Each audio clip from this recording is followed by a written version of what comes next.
Bueno chicos, buenas tardes. Vamos a empezar con la clase Fundamentos de Informática de Ingeniería Naval, Gabinete Informática 1, Ingeniería Pesquera.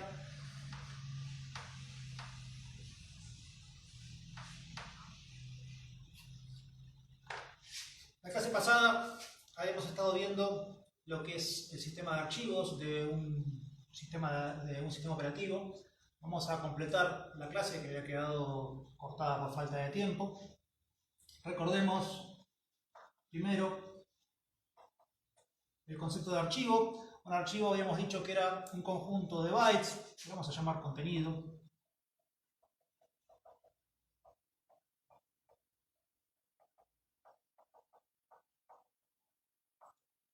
más un nombre, como partes principales de lo que es un archivo, pero de un archivo se guarda además otra información que vamos a destacarla ahora. Por ejemplo, bueno, vamos a decir acá la información que se guarda en un archivo un poquito de manera general al principio, y algunas cositas vamos a ir diferenciando de acuerdo a diferentes tipos de sistemas de archivos que vamos a ver ahora también dentro de cuáles son los que existen y qué ventajas tiene cada uno respecto a los otros y por qué usaríamos uno u otro. Pero en general, de un archivo, además del nombre, o sea, sabemos que el contenido se guarda en el área de datos. Después el nombre está guardado generalmente o casi siempre en lo que son las carpetas. Habíamos visto el concepto de carpeta o directorio en la clase pasada. Después, dependiendo del sistema de archivos, hay otra información que se puede guardar tanto en las carpetas o en otros lugares que están asociadas con los archivos. No vamos a ser demasiado específicos en esto porque son cuestiones demasiado técnicas para lo que ustedes necesitan realmente saber, pero digamos que en algún lado la información que les voy a contar ahora también se guarda respecto a un archivo. Por ejemplo, el tamaño, en bytes generalmente.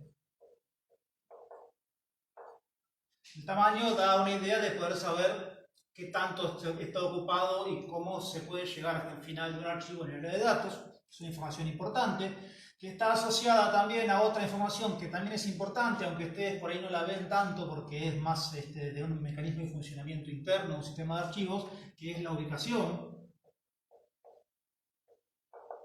¿Sí? Obviamente, cuando yo tengo, para poder encontrar con el nombre después el contenido de ese archivo, tengo que saber dónde está. Entonces tengo que tener guardado en la carpeta o donde sea que esté guardado la información del archivo, dónde está ubicado ese archivo.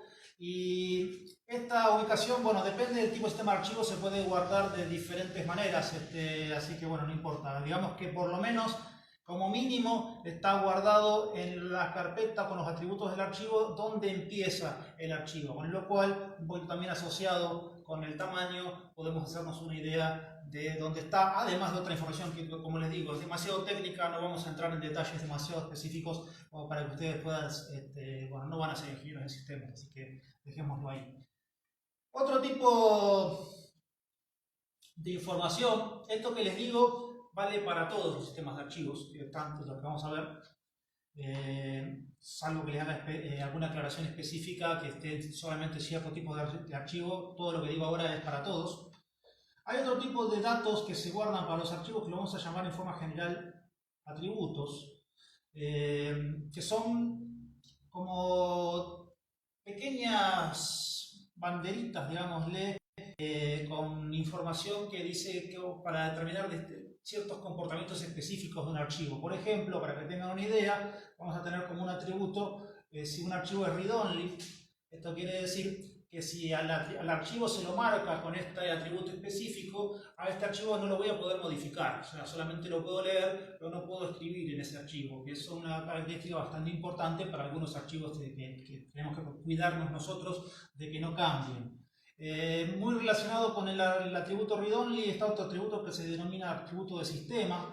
Un atributo de sistema se marca generalmente para algunos archivos importantes, generalmente relacionados con el sistema operativo, pero no es obligatorio que tengan que ver con el sistema operativo, que cuando uno los marca con este atributo específico es más difícil de borrarlos, ¿sí? O sea, se los puede borrar igual, pero el sistema operativo nos defiende de que nosotros no cometamos equivocaciones. O sea, nosotros al marcar estos archivos de esta forma, si accidentalmente lo queremos borrar sin darnos cuenta o por algún motivo específico o creemos que el archivo no sirve para nada, no sabemos para qué está y queremos borrarlo, si el archivo está marcado de esta manera, el sistema operativo nos va a dar un aviso diciendo no, ojo, este archivo no lo podés borrar. Entonces nosotros podemos eliminar este atributo si lo quisiéramos borrar sí o sí, pero en general es una manera de defendernos de ese tipo de cosas. Otro tipo de atributo es un atributo que ya casi no se usa más, que es el atributo de que el archivo está oculto. Cuando se marca un archivo de esta forma, en teoría no debería mostrarse en los listados de los archivos que están listados en una carpeta, pero este atributo ya no se usa para casi nada y todos los sistemas operativos modernos se muestran de una manera un poquito distinta, pero se pueden ver tranquilamente, así que ya no sirve como manera. Pero se suele combinar a lo mejor estos tres atributos juntos para que marcar, por ejemplo, sí o sí los sistemas que uno no tiene que modificar para nada. Hay otro atributo que suelen tener que se usa, vamos a llamarlo atributo file.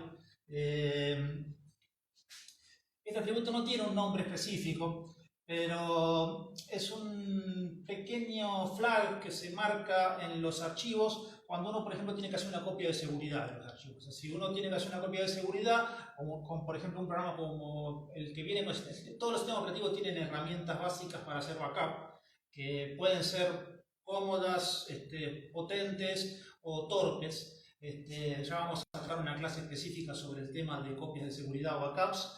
Pero bueno, si nosotros usamos, porque no tenemos otra herramienta, por ejemplo la herramienta backup del sistema operativo, los archivos que ya fueron copiados, o sea que ya tienen copia de seguridad, se les elimina este atributo para que en la siguiente copia no sabemos que no es necesario hacer otra copia, porque ya tenemos copia de esto. Entonces, si este archivo, por ejemplo, más adelante es modificado por cualquier acción, o sea, le cambio algo, un archivo de un documento de texto, lo copiamos, se borra este bit, cuando le hacemos una modificación se vuelve a activar, entonces así sabemos que ese archivo fue modificado y tenemos que hacer una nueva copia. Pero algunos programas de backup lo usan, otros utilizan otro tipo de propiedades, con lo cual está disponible para ser usado, no todos los programas lo utilizan. Después, otro tipo de atributos, de propiedades que tienen los archivos, por ejemplo, son ciertas fechas.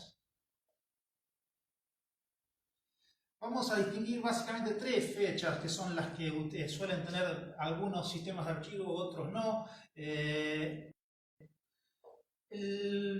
Una de las fechas es la fecha de creación del archivo.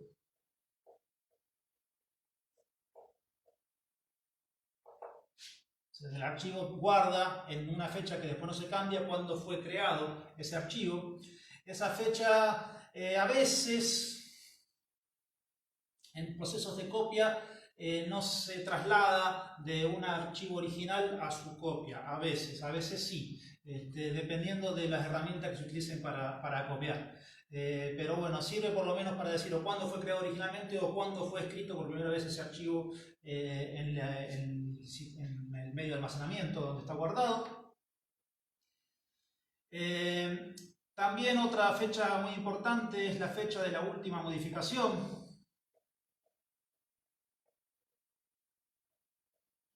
O sea, acá se guarda generalmente la fecha que más se ve cuando fue modificado por última vez el archivo, o sea, cuando se le hicieron cambios al archivo, esa fecha se guarda. En general, estas están en todos los sistemas de archivo. La siguiente fecha que voy a mostrar no está en todos los sistemas de archivos, que ahora vamos a ver por qué se diferencian unos de otros, pero bueno, otra de las fechas es la fecha del último acceso. O sea, cuando fue usado. Por ejemplo, si yo lo leo al archivo, se modifica esta fecha, pero no esta, porque esta es cuando fue escrito el archivo. Entonces, de alguna forma, con estas tres fechas tenemos un control de saber qué tenemos que hacer o cuándo fue o que nos sirve de referencia, sobre todo si tenemos que hacer algún listado filtrado para decir, bueno, quiero ver qué archivos modifiqué a partir de determinada fecha para saber cuáles tengo que hacerles copia, o para a veces encontrar un archivo que no nos acordamos cómo se llama, o cosas por el estilo. Estas fechas son importantes de conocer.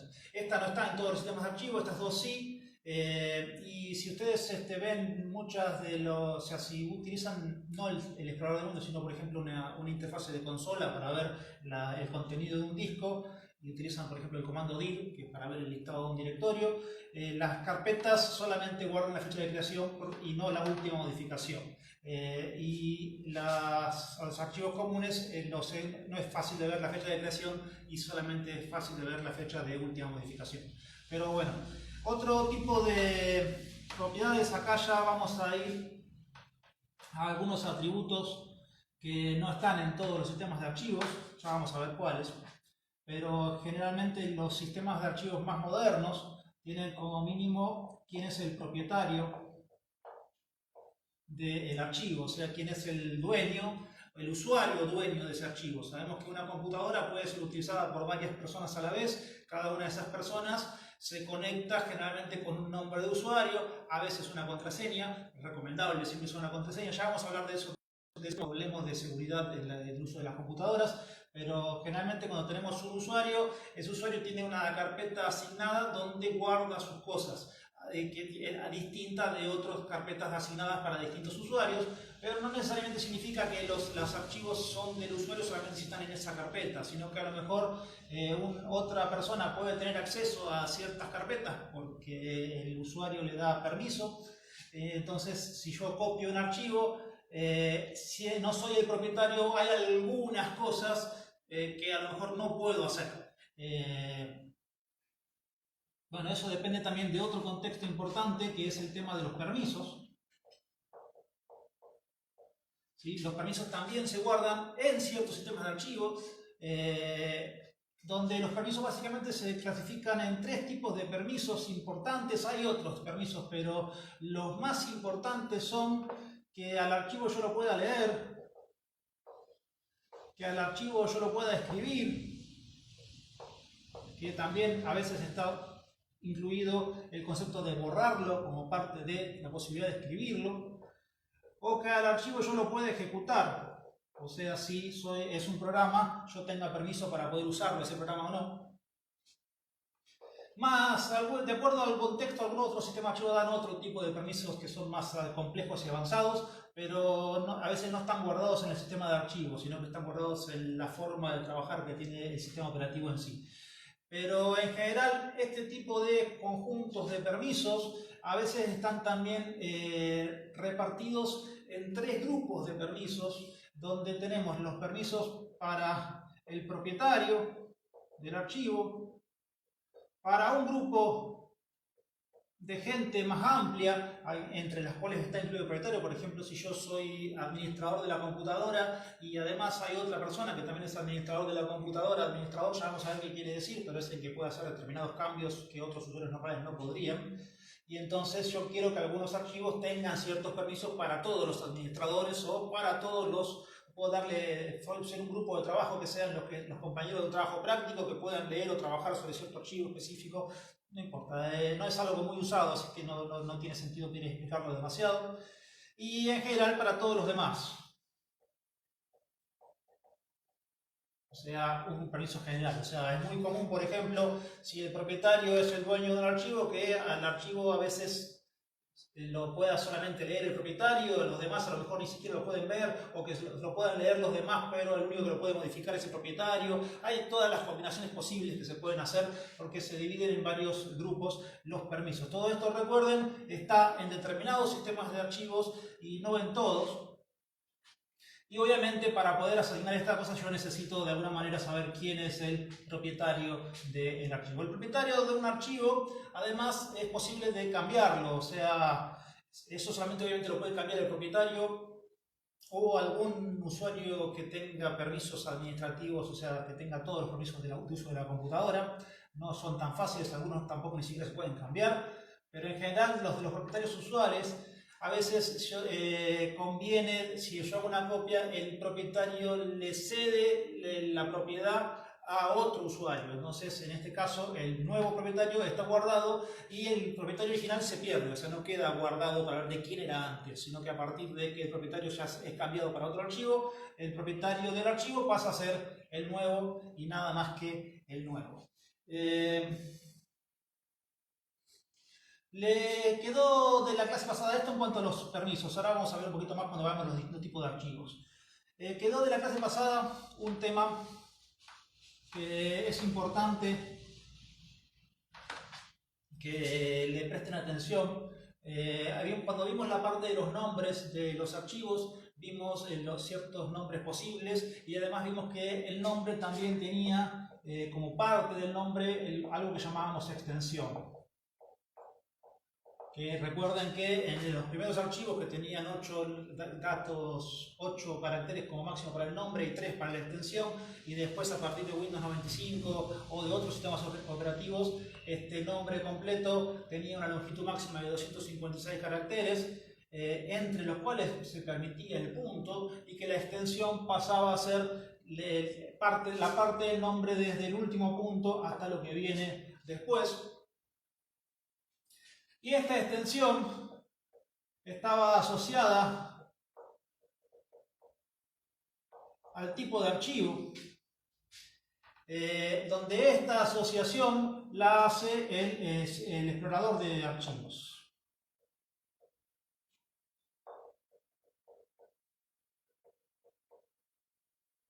No confundir explorador con el Internet Explorer, ¿sí? El explorador en este caso es un programita que me permite saber cuál es el contenido de los archivos que están en mi computadora o en algún medio de almacenamiento. El explorador de archivos es una aplicación, como tantas aplicaciones que hay en la computadora, que tiene archivos de trabajo de datos, entre ellos algunas cosas que guarda en una parte del sistema operativo, sobre todo en el Windows, la guarda en una parte que se llama Registry. Esto es muy avanzado como para que ustedes lo entiendan, pero digamos que es una base de datos que está en el sistema operativo, que tiene un montón de información sobre cuestiones de instalaciones y cosas de funcionamiento interno de la computadora, pero dentro de las cosas están guardadas por esta aplicación para que todas o ciertos tipos de extensiones estén asociados a un tipo de archivo que a su vez está asociado con el programa que usa los archivos. ¿Sí? Entonces, si yo, por ejemplo, hago doble clic en cierto archivo, como sé que es un archivo de Word, por ejemplo, abre el Word y me carga el archivo de Word ahí. Como el sistema operativo Windows, sobre todo, en muchos sistemas operativos que están basados en interfaces gráficas, están pensados en cierta forma para facilitarle el uso de la computadora a los usuarios. El facilitar el uso de la computadora es un concepto difícil de ponerle un límite, y generalmente las decisiones de diseño que se toman en los fabricantes de software, sobre todo Microsoft o cualquier otra empresa que haga los sistemas operativos, es decir que todos ustedes son tontos, ¿sí? Entonces, al tratarlos a todos ustedes como tontos, básicamente les solucionan todos los problemas o dificultades para que ustedes no tengan que pensar al usar la computadora, ¿sí?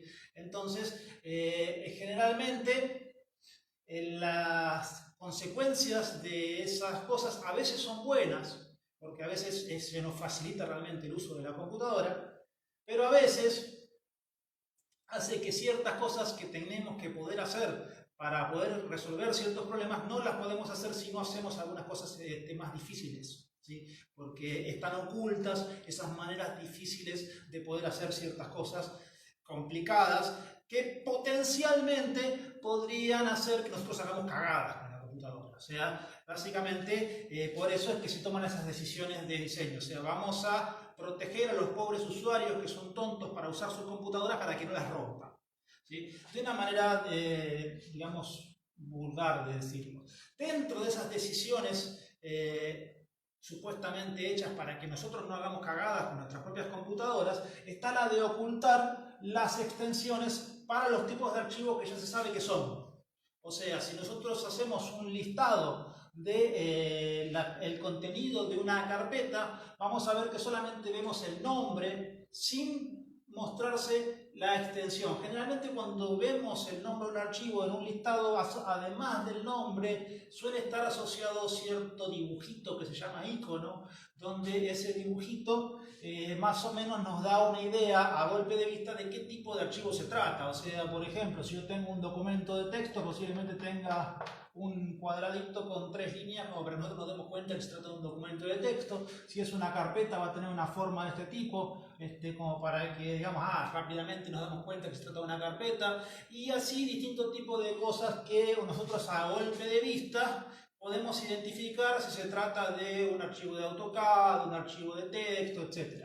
Y la extensión no nos las muestra, y solamente nos muestra el nombre, y a veces, incluso hasta visualmente, como puede haber dos archivos que tienen el mismo nombre y diferente extensión, o sea, tienen distinto nombre, parece que tuvieran el mismo nombre, porque no se ve el resto. Y en general eso tiene otras consecuencias que son, hay dos tipos de consecuencias importantes.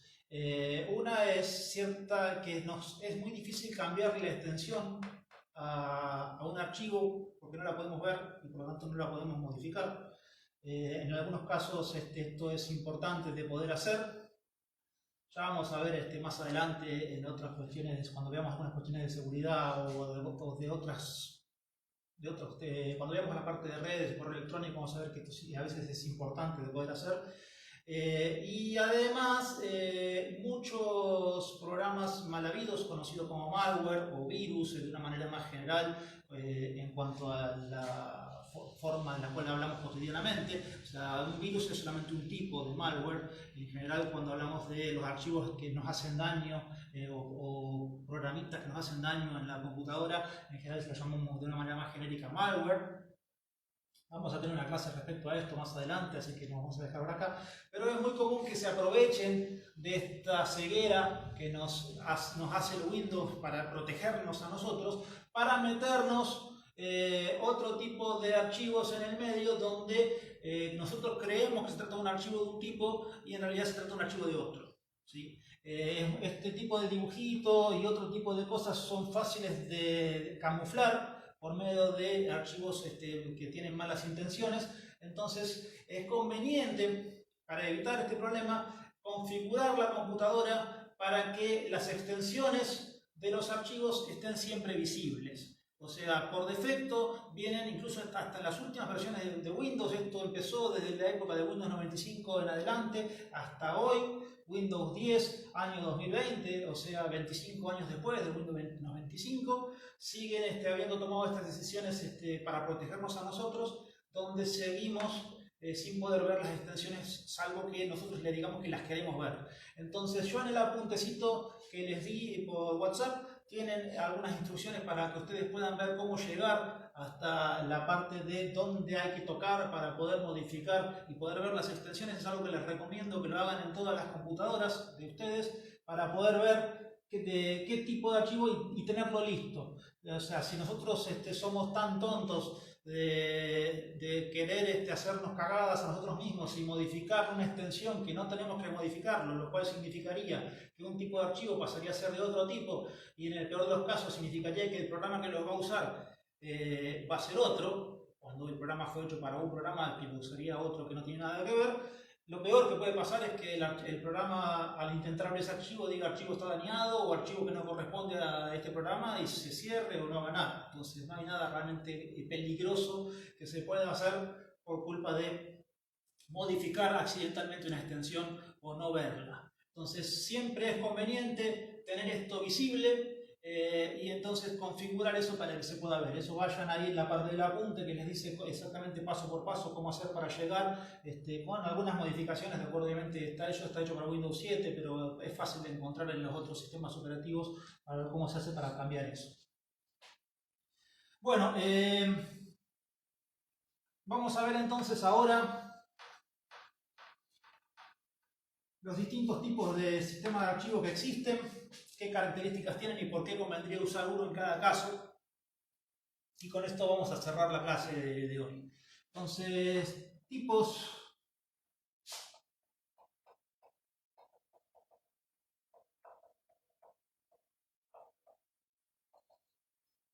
de sistemas de archivos.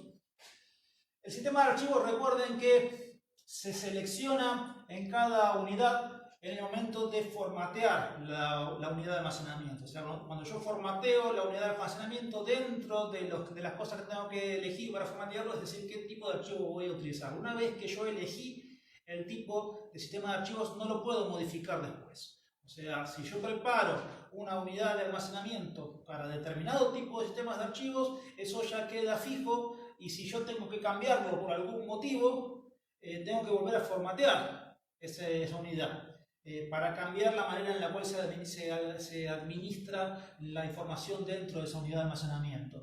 Eso puede traer como consecuencias de que si el medio de almacenamiento tenía archivos guardados, al formatearlo se pierde el acceso al contenido de esos archivos, y entonces conviene por eso tomar una decisión de por qué nos conviene un tipo de sistema de archivos en el momento antes de empezar a usar el medio de almacenamiento. O sea, antes de que yo le cargue información al sistema al medio de almacenamiento, yo elijo correctamente el sistema de archivos que voy a utilizar, y para eso vamos a ver cuáles son los que existen y por qué usar uno u otro.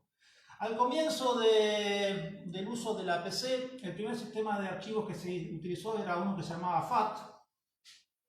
FAT quiere decir File Allocation Table, no le voy a escribir la sigla, no importa, igual está en el apunte. Que era la manera interna de trabajar en las tablas. Recuerden que básicamente, al margen de sus diferencias, una unidad de almacenamiento consiste en un sector de arranque, ciertas tablas administrativas, el directorio raíz y el área de datos, ¿sí? Recuerden que esto es de una manera genérica explicada para todos los medios de almacenamiento. Y la FAT, de alguna manera, es el nombre que se le daba a la manera en la cual este sistema de archivos manejaba estas tablas. Estas tablas básicamente nos dicen qué partes del área de datos están ocupadas, y además otro tipo de información. Bueno, no le voy a entrar en detalles técnicos aburridos y que a ustedes no les importan tanto. Pero esta variante, el FAT fue creciendo y tuvo varios hijitos, digamos, donde estaba el FAT 12, el FAT 16, y uno de los últimos era el FAT 32, que básicamente el 12, el 16 y el 32 hacen referencia a la cantidad de bits que ocupa cada una de las entradas de esta tabla, y por lo tanto básicamente qué tan grande puede ser un archivo o ciertas tablas, y que son sistemas que tienen como ventajas que son simples, por lo tanto ocupan poco espacio. Cuando yo hablo de espacio, hablo del espacio del disco que necesito utilizar para poder administrar el área de datos, con lo cual si yo tengo un sistema de archivos muy complicado, a lo mejor este espacio ocupa mucho y me queda menos espacio para la información del resto de los datos, con lo cual en discos muy grandes eso puede no ser tan importante, pero si yo tengo un pendrive con poquita capacidad de información, entonces el espacio que yo ocupo en la administración de los datos es espacio que no puedo usar para guardar datos. Entonces me conviene utilizar un sistema de archivos simple para poder, si yo quiero guardar mucha información o aprovechar mejor el espacio de datos en el disco, en la unidad de disco, sobre todo si los discos son pequeños. Cuando hablo de discos, entiéndanse que estoy hablando de medios de almacenamiento general, llámese pendrive, memorias, etcétera, todo lo que haga falta para guardar información de manera permanente. Son simples. Tienen otra ventaja importante, que es que son compatibles con otros sistemas operativos. Esto surgió, vamos a hablar de esto que es lo que es entorno Windows o DOS, que DOS es el sistema operativo que estaba en las PC al principio, que después heredó la forma de trabajar de Windows. O sea, todo lo que es Windows originalmente era DOS, hoy ya el DOS ya no existe tanto, pero sigue siendo Windows. Y cuando hablo de compatibles estoy hablando con otros sistemas operativos, por ejemplo Linux, o lo que es el entorno de Macintosh o Android, por ejemplo. etcétera, donde si yo tengo un sistema de archivos como esto está desde los comienzos de la PC y además la manera en la cual trabajan internamente es muy conocida, todos los sistemas operativos pueden tranquilamente leer y escribir en un sistema de archivos que está formateado del tipo FAT. ¿Sí? La principal, tiene dos inconvenientes muy importantes, o sea, los dos principales inconvenientes que tienen estos archivos. Uno, que el tamaño máximo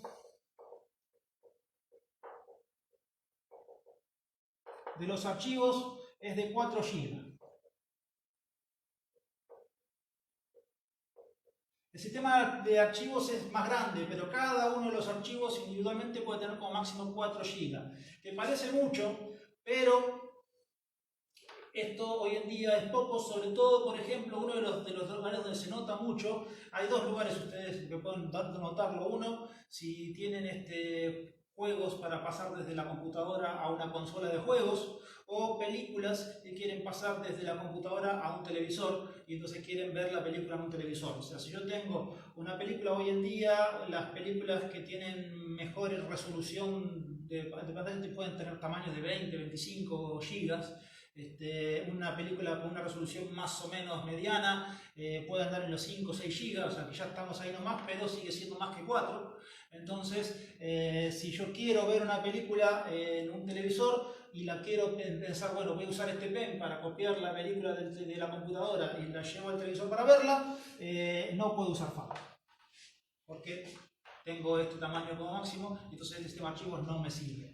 Por más que sea chiquitito el sistema de archivo y práctico, ya no me sirve porque tiene una limitación seria. La otra limitación que tiene, que es importante, es que no tiene seguridad.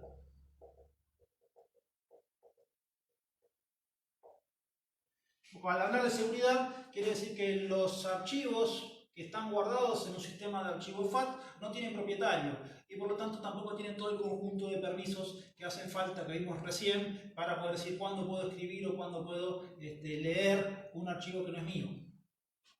¿Sí? Entonces, en ese sentido, si yo tengo que guardar alguna información o quiero trasladar alguna información de algún archivo que tiene información confidencial, no me conviene usar un sistema de archivo FAT para llevarla de una computadora a otra, porque si se me pierde el mecanismo de transporte, el pendrive, por ejemplo, que lo estoy llevando en el camino, cualquiera que lo encuentra puede llegar a acceder a cosas que no le pertenecen.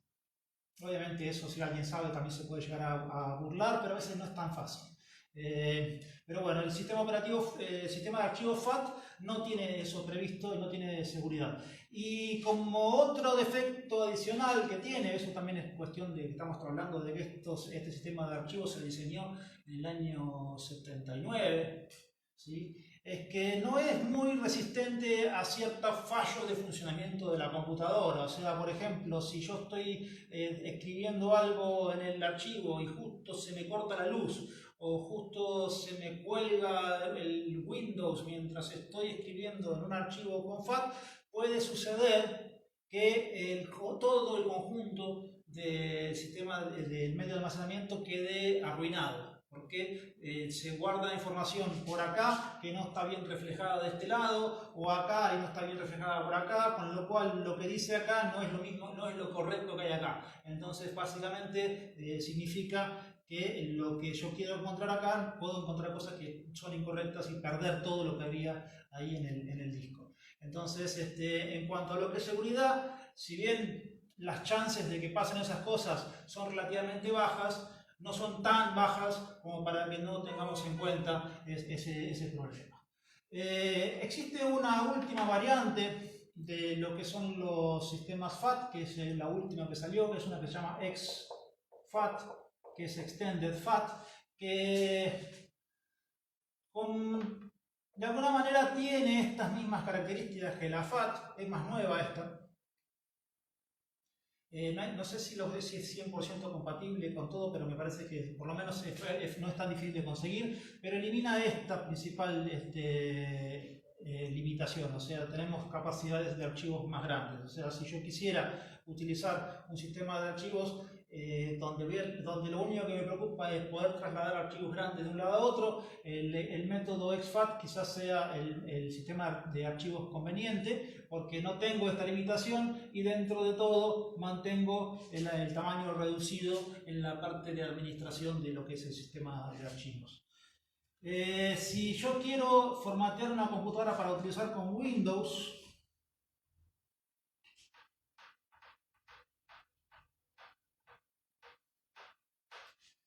sí o sí, en la partición de donde voy a instalar Windows, tengo que utilizar un sistema de archivos que no es de este tipo, que se llama NTFS. NT quiere decir New Technology, o sea, nueva tecnología, File System, o sea, sistema de archivos de tecnología nueva, que esto es una evolución de otro sistema de archivos que había antes que se llamaba HPFS.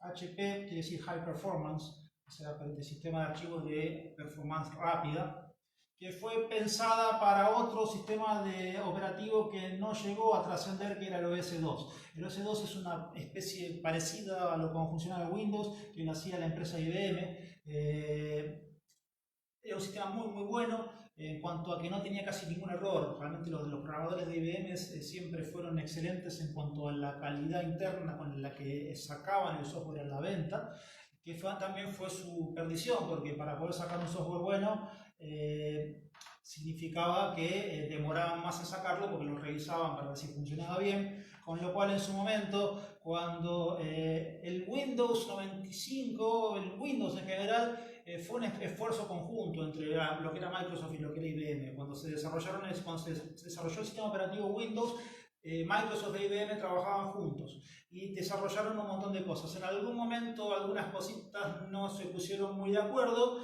y terminaron separándose las dos empresas, y Microsoft siguió con lo suyo e IBM siguió con lo suyo, y Microsoft tuvo el éxito que hoy conocemos. IBM sigue con éxito en otro tipo de rubros, pero el sistema operativo que intentó hacer, que era mejor que el de Microsoft, no tuvo la popularidad en los usuarios, por lo tanto terminó en el olvido. O sea, hoy en día el OS2 no lo conoce nadie, pero todos estos desarrollos de alguna manera empezaron desarrollándose juntos.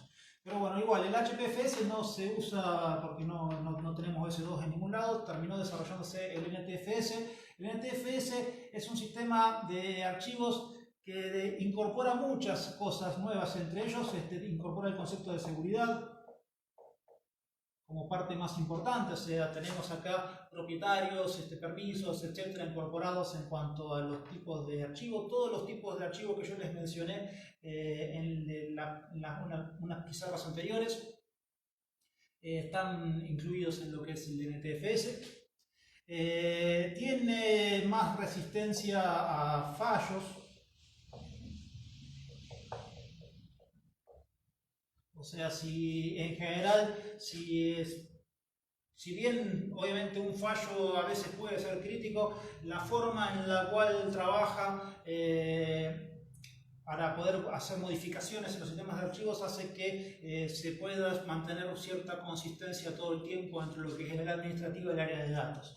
Esto todavía es casi tan robusto como los sistemas de archivos de Linux, que son, ya vamos a ver cómo se llaman, en ese sentido son casi perfectos. Pero bueno, tiene más resistencia, no es infalible, pero tiene más resistencia a fallos. Tiene más velocidad porque generalmente la parte de administración está repartida un poquito en toda la parte del disco, con lo cual los datos están más cerca que los nombres de archivos, con lo cual en los mecanismos hoy en día ya es bastante obsoleto eso, porque la mayoría de las cosas son un pendrive o un disco SSD, no tienen ese problema, pero antes los discos rígidos que tenían movimientos de cabezales mecánicos para poder acceder hasta dónde estaba la información, si los datos estaban lejos de dónde están los nombres, se perdía tiempo al poder acceder a eso. Entonces, en cierta forma eran más rápidos, hoy no son más rápidos, son lo mismo. Y obviamente no tienen límites más grandes, o sea, no tienen un límite considerable hoy en día. Sí tienen límites, pero vamos a ponerle límite importante en el tamaño. No me acuerdo el límite exacto del tamaño del archivo de NTFS, pero es muy grande, así que no se preocupen en cuanto a eso. O sea, para todo lo que se usa hoy, un NTFS tiene la posibilidad. Y como contrapunto, como desventaja, es que es un sistema complejo. Quiere decir que ocupa mucho espacio. ¿Sí? Entonces, esto es un problema importante en cuanto a la decisión de por qué quiero utilizar o no NTFS, porque me ocupa un poco de espacio. Generalmente no se recomienda utilizar un sistema de archivos NTFS si el espacio total de almacenamiento en el disco o en el medio de almacenamiento en el pendrive, lo que sea, es de menos de 10 GB. O sea, si tengo un archivo, un pendrive de más de 10 GB, uso NTFS sin problemas porque tengo todas las otras ventajas. Pero si tengo un pendrive de 4 GB, no conviene usar NTFS. Ahí nos conviene directamente a un FAT directamente. Y la otra desventaja importante es que los de Microsoft nunca liberaron el código original, el código fuente de cómo funciona internamente el NTFS. O sea, se pudo haber reconocido cosas por medio de ingeniería inversa, o sea, mirando cómo funcionan las cosas y de ahí deducir qué es lo que hacía, pero no existe algo que sea concreto, decir realmente tengo certeza de que esto funciona así, porque Microsoft no lo liberó nunca, y por lo tanto esto significa que la compatibilidad con los otros sistemas operativos es poca. Generalmente los sistemas operativos tipo Linux o para Macintosh o Android son capaces siempre de leer estos archivos, pero a veces no pueden escribir en estos archivos. Entonces, si yo lo quiero llevar para llevar una computadora desde Windows a otro sistema operativo, esto anda bien, pero si yo tengo que trabajar en otra cosa y traerme algo de vuelta, esto no me sirve porque no puedo escribir generalmente en otros tipos.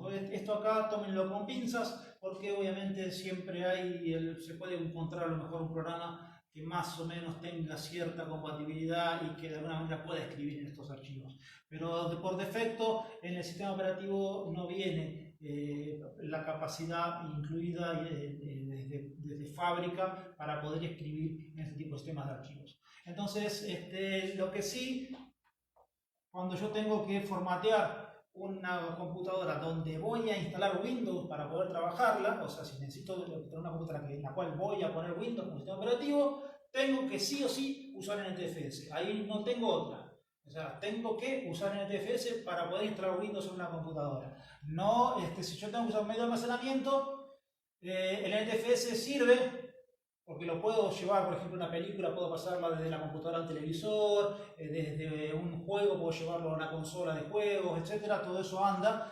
No me sirve si yo tengo que llevar cosas de ida y de vuelta, porque en algunos sistemas operativos no lo puedo escribir. Pero tiene toda la parte de seguridad, resistencia, etcétera, con lo cual el NTFS es un sistema operativo, el sistema de archivos, quiero decir, que vamos a terminar usando seguido.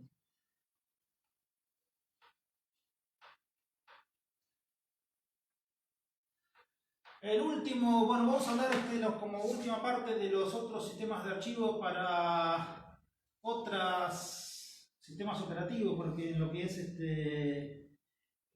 Windows, para hacer un resumen, en Windows tenemos básicamente tres opciones posibles, que son lo que dijimos, el FAT32, lo que es exFAT o NTFS, de acuerdo al uso. Si yo tengo que usar pendrives chiquitos, uso FAT32. Si tengo que usar pendrives un poco más grandes y quiero tener compatibilidad, uso exFAT.